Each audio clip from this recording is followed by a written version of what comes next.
Hi, Michelle here. I was recently pleased to see that there was some actual authentic portrayal of emotional abuse in relationships in the Netflix series called Maid. It was also a book, and I've never read it, but now I want to. It goes into abuse where you think, oh, well, if they're not hitting me, it's not abuse. But abuse encompasses much more than just the physical abuse.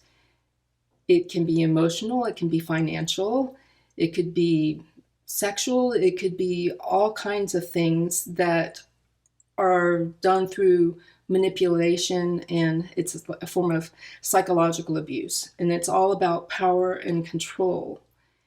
And it violates boundaries where the other person who's the abuser treats their spouse or whomever as someone to cater to them and to their needs, and they want to possess and control them, and they will do subtle things that in our society we don't consider it abuse if you're not being hit. And that can be like controlling your finances, taking away your credit cards, only doling out a certain amount of money for you. It can be intimidating, threatening, emotionally abusive behavior where they throw things, break your property, have you trapped in the car and they're driving recklessly, so that's scaring you. They can call you names. And it can be even subtle manipulations as far as being sarcastic and cutting you down, but say they're just teasing you and hovering over you and correcting everything you do and wanting to know where you go and who you're doing with it and keeping tabs on you constantly, and you having no privacy, them having access to all your emails and everything.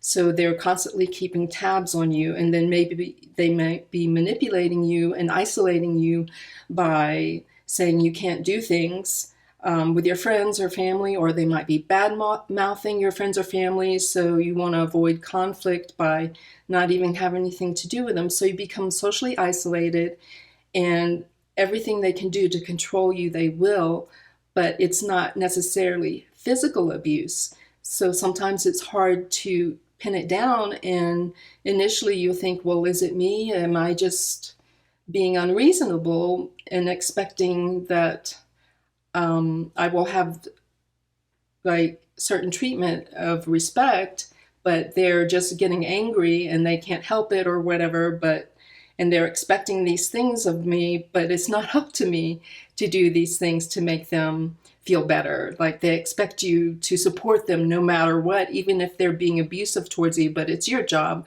to listen to them and be supportive of them and be compassionate and understanding, because especially for women, we're supposed to be the ones that are the caregiving type and nurturing and being compassionate, and so people make mistakes, but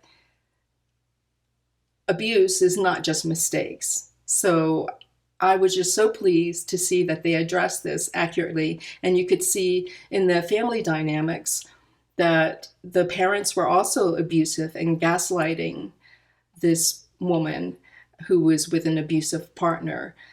And so it's systemic, and it's so good that we're finally raising awareness. And in other countries, there are laws against emotional abuse and financial abuse, and they can be prosecuted.